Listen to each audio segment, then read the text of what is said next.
Hi everyone, welcome to Cheltenham Chat episode 9. I know I said I wouldn't have a video this week, but so much has happened. I feel I have to make a video. And it'll be a little bit rushed, but I think it's better to do one today than not to bother. As you can see, I'm not in familiar surroundings. I'm at my partner Alison's house and it's her birthday today, so I will have to be fairly snappy with it.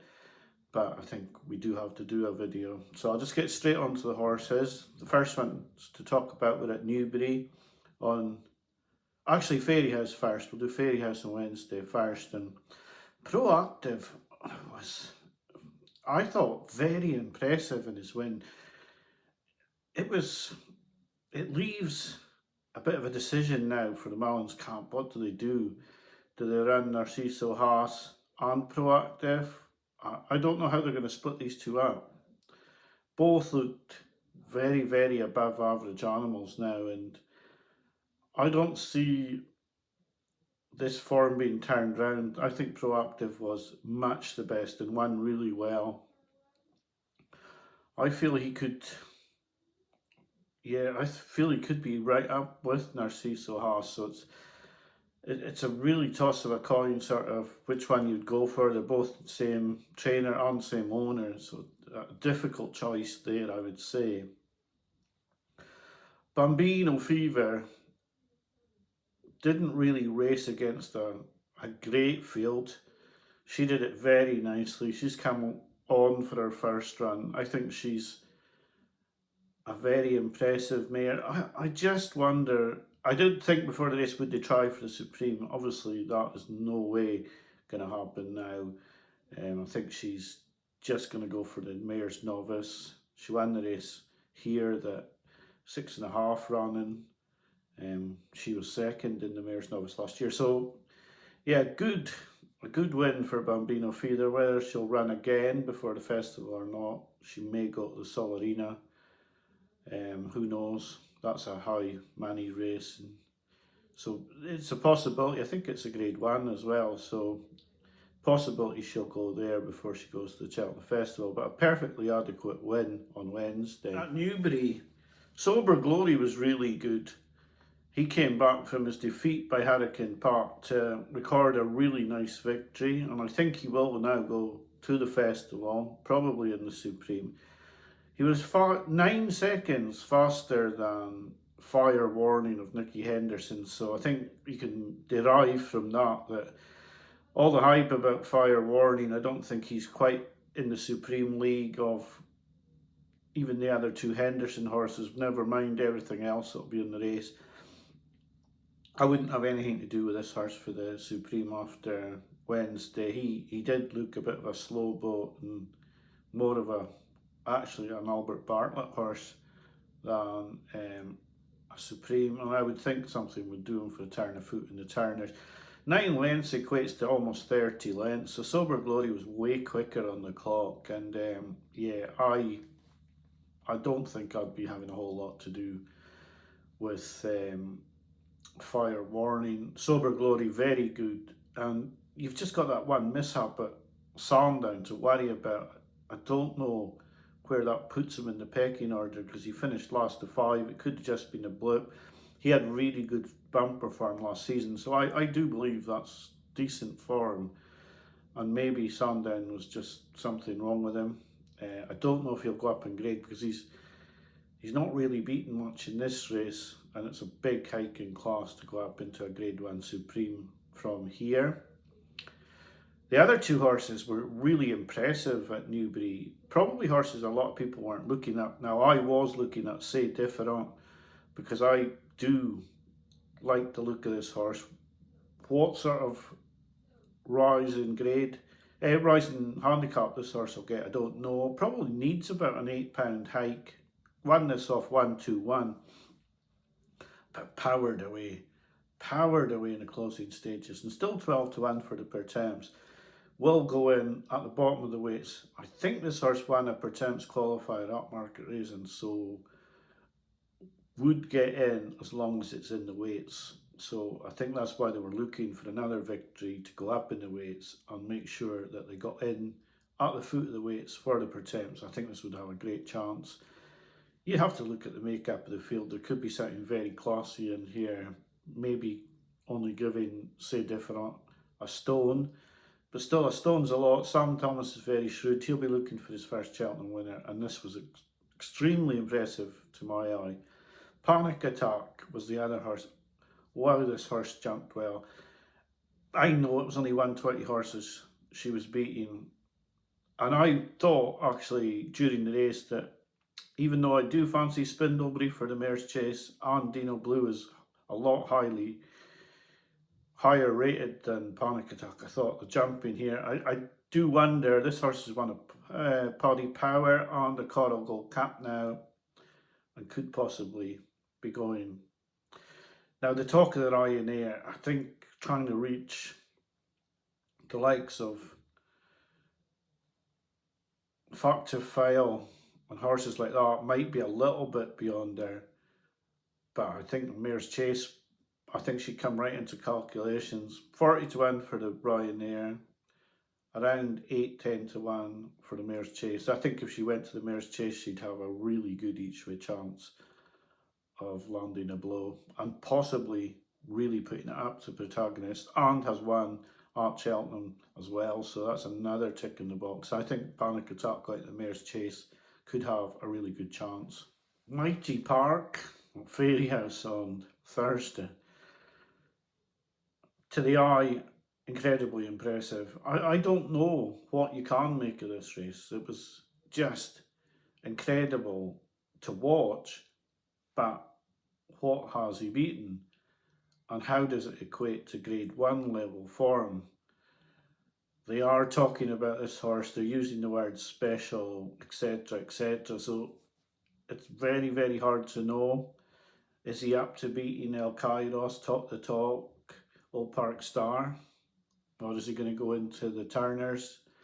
Very difficult to say. I mean, what can you say about these Malins horses who win by half the track? I mean, Le Divin and Font did this earlier in the season and then was beaten in the Grade 1, so very hard to evaluate where you go with this performance. But whatever you think, this was mega impressive, and yeah, there's not much more you can say about this. It was mega impressive, and all you can do is wait to see how it goes up in grade.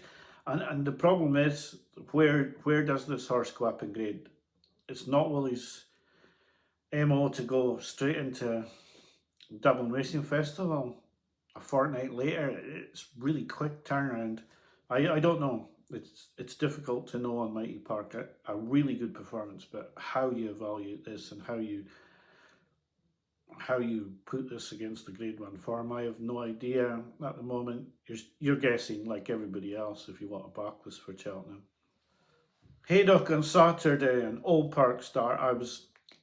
I didn't want this horse to run at Haydock. Really don't like the track. I think it's very hard to be impressive at Haydock. I'm really worried about a big horse going on this tight track. I have to admit, when I put Active Innocence up, I thought he was just hard to be Henderson's horse for the Supreme. And then this Old Park Star came out at Cheltenham, and it's one of the only horses this season where I've thought, wow, that was just unbelievable performance. And I thought then my bet for the Supreme was probably gone unless they went to the Turners Old Park Star.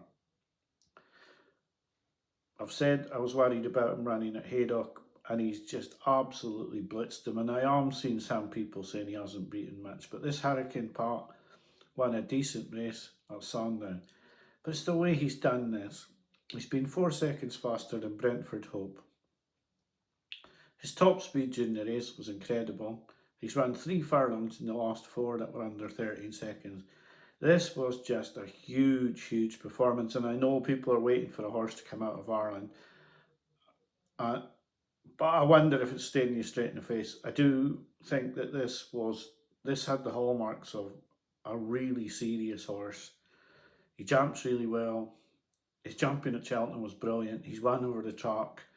There is no flaws in this horse. You are going to need to be Very, very smart to beat this horse for me. I mean, I would have hoped that he'd go up to the Turners and knock the Innocents, who I still think would have a great chance in the Supreme. But it looks like they're going to flip them and knock the Innocents going to go to the Turners. But if any horse has given me the wow this season, it's been Old Park Star. He was absolutely devastating at Cheltenham. And to win like this at a track like Haydock, where it's very difficult, where I thought he would have a lot of problems, I thought if he beat Hurricane Park for 6 lengths, it was a really serious performance. To win by 18 in the time he did, just an absolutely incredible performance from Old Park Star. In my opinion, just I think this horse has put up two huge performances this season, and he goes to the Supreme as the rightful favourite, and it will take one serious horse to beat him. Ascot Winston Jr was exceptional, but had an official rating of 124 before this race. Now that makes you wonder what sort of ratings this horse can get. You really don't want a massive hike. You've showed your cards, and yeah, it makes it extremely difficult now for the handicapper not to hike the weight. If he hikes the weight, what are you going to end up having as a weight in a big race? I think they may have showed their cards a little bit too much when you consider like there's going to be a lot of green and gold horses in this that have been sort of nailed to the floor all season and only going to show their colours on the big day. And this horse has now showed its colours 6 weeks before, and it's very, very difficult to make any sort of judgment now. I mean, this wasn't the greatest race, but when you win like this, you are open to getting a big hike in the weights, and it's maybe wasn't the greatest decision in the world to win by so far and so easily. The other race to talk about was Thistle Ask Jonbon. Now, Thistle Ask was very good. The dogs are going crazy, but Thistle Ask nearly won the Clarence House. Jonbon did win, not even making a bad mistake. But it's caused carnage in the markets. Illitou Tom thankfully got up. It was a horrible fall for that horse, really horrible fall. And I don't know, this probably, I wouldn't want to back this horse on going to Champion Chase now. I think Jonbon showed that he really needs to go to the Ryanair, but they'll just persist, I think, with the Champion Chase, and I don't think he can win. But the problem is, this is just, I was just hoping that I could keep backing Lotus at 16 to 1 all the way through, and this has just wrecked the price. 10 to 1, top price now. I'm sure the backers of Majbara and Marine Nationale feel exactly like I feel, that they've just sort of been robbed of their horse that they're going to back all the way through, because 10 to 1 Lotus is sort of not the same as 16 to 1. It's really disappointing, but it's what's happened in this race. Now, it did fall apart a little bit. Thistle Ask just did what he normally does. He went out in front. He nearly hung on. Jonbon showed his class, really, to make that mistake and still win. Illitou Tom, I'm not convinced he was completely out of it, but he certainly wasn't going to win like a 4-6 shot. He was struggling a little bit. He wasn't jumping as well as he normally does. I think that was because of the pace of the race. Thistle Ask really put them to the sword. But he ran well. It's just, I'm not sure if he's going to win. He's got a bad record at Cheltenham, and now coming off this fall, you could not back him. You could not back him. But yeah, it's spoiled my chances on Lotus Sud. I was expecting to be able to put him up, even non-runner, no bet at 12s or 14s, and now he's going to be about 7s, non-runner, no bets. So that's disappointing altogether. It really has ruined my plans a little bit on Lotus Sud, this result. I mean, it could be that Lotus Sud's not good enough, but this wasn't in my plan. I thought Illitou Tom would win this and go forward. So yeah, a little bit disappointing, but that's the way things go, and you just got to get on with it. Thankfully, Illitou Tom got up. It was a real big day for Henderson yesterday, with Jonbon winning and also with Old Park Star, and he goes to the festival with a incredible team of horses, really, and it's good for British racing that Henderson seems to be back. No one, he may draw a blank when he gets there, but he certainly looks like he's going with a good team of horses. Navan, I didn't actually see any of the racing at Navan, but Joystick, I think, may have ruined the party for the National Hunt Chase with this victory. Who knows? He may get in under 145. If he does, he'd probably be a decent choice for the National Hunt Chase, but he wasn't expected to win. He won at 16-1, and it could be that, yeah, this pushes him over the limit. It probably doesn't when I look at the rest of his form, but he just was one that I had down as a lower weighted horse in the National Hunt Chase, and I don't think winning this is going to do his mark a whole lot of good. I'm just talking, I should be just talking about the performances of these horses, but I actually was only watching the big British races on the telly on Saturday, so I'm admitting this because I wasn't going to make the video, but I've got a spare 3/4 of an hour and I thought I would make one, but I really looked at the results and saw Joystick and went, no, why did it win before I wanted it to win? So disappointed with that because I really had it down as a bit of a plot for the National Hunt Chase and that plot could be scuppered a little bit now. So that is last week. I know that I've rushed through it a little bit. I didn't have as much time to do it, but I thought because there was so many big performances, I thought I should do a video this week. Honestly, though, Old Park Star, he's by far the star of the show this week. He's not. There's no even a question. I know that a lot of people think Mighty Park, but I don't think you can quantify Mighty Park's performance very easily. Whereas Old Park Star, I mean, if there is a horse to beat this or horses to beat this, then they're going to have to be good because Henderson always knows what he's got. He's won the Supreme a lot of times. He's won it at Constitution Hill, Altior, etc. He knows when he's got a good horse. And this horse actually reminded me of Altior at Cheltenham. Not yesterday, but at Cheltenham. I thought he was wicked impressive. Um, I wish I'd waited on Act of Innocence now, but I didn't. I still think Act of Innocence is a good horse, but boy, Old Park Star was wild impressive. So I'll be back to you next week after Cheltenham Trials Day. I am on the Ginger Joe show on Wednesday or Thursday to preview Cheltenham Trials Day. Hopefully it'll be a good show. Hopefully I'll put up a couple of winners, but I'll be back to you next week and there may be a bet video later today as well. I haven't talked about the race that I'm going to bet in. If I can get the bet on, I may put a bet up later today. But thanks for watching. Sorry I've rushed through a little bit. Hope you have a great week until I talk to you next week. Bye for now.